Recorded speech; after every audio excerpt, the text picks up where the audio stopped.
자, 이번 시간부터는 사단원 우리 사회의 과제와 문화의 발전이라는 단원입니다. 그래서 우리 사회가 발전해온 모습과 또 앞으로 어떻게 하면 더더욱 발전할 수 있을까라는 주제로 공부하게 됩니다. 그중에 첫 번째 소단원은 경제 성장의 그림자입니다.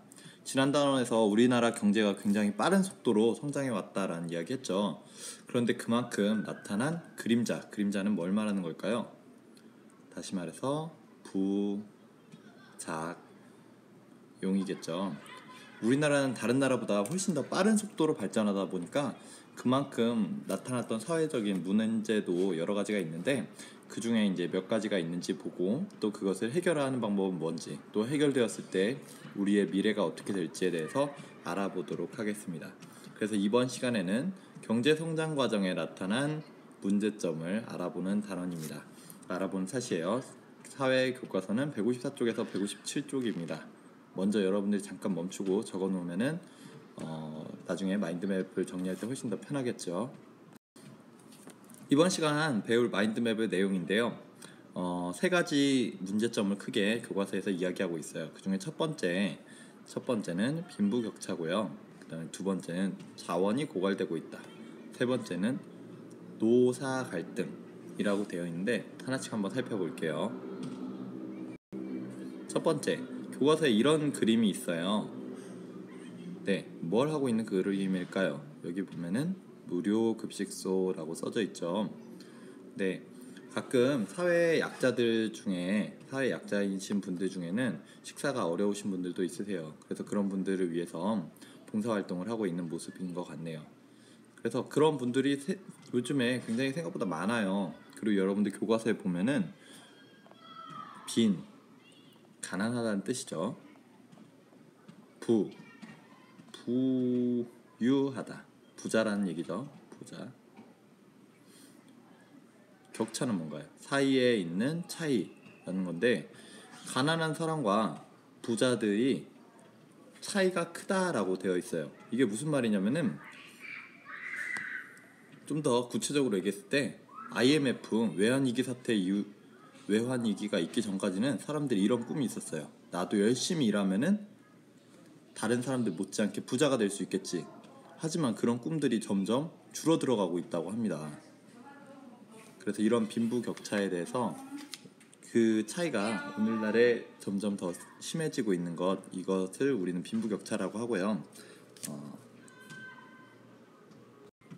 그만큼 좀 사회 형편이 어려운 사람도 더 성장하고 더 성공할 수 있는 길을 많이 생각해 봐야 될 것 같습니다.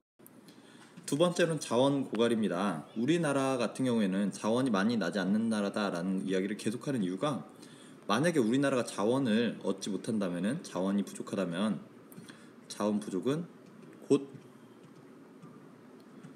우리나라는 자원을 수입해다가 그 자원을 가공해서 파는 가공무역의 형태를 하고 있잖아요. 근데 가공무역이 안 된다는 뜻이죠. 점점 우리 석유와 같은 원유와 같은 이제 자원들의 가격이 올라가고 있어요. 근데 이 가격을 우리가 점점 올라갈수록 비싸지고 우리가 자원이 부족해졌을 때 가공무역이 굉장히 어려울 수 있습니다. 그래서 우리는 자원을 평상시부터 아껴 쓰는 습관이 굉장히 중요할 것 같다라는 이야기입니다. 세 번째 나타나는 문제는 노사 갈등인데요. 노는 일을 하는 사람을 말합니다. 근로자죠. 사는 이런 노동력을 사용하는 사람, 노동력을 돈을 내고 쓰는 사람, 다시 말해서 기업가를 말합니다.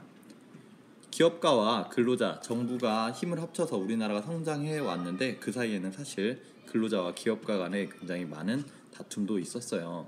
그래서 오늘날에도 점점 이런 노사 갈등이 어떻게 보면 해결되지 않는 경우도 많습니다. 아까 말한 것처럼 빈부격차나 그런 것 때문에도 더더욱 그런 점도 있죠.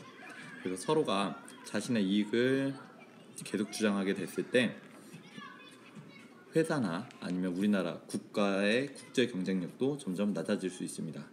그래서 다시 한번 이야기하면 오늘 배운 내용은 우리나라 경제가 빠른 속도로 성장해가면서 생긴 문제가 세 가지 있는데 그 중에 첫 번째는 빈부격차고요.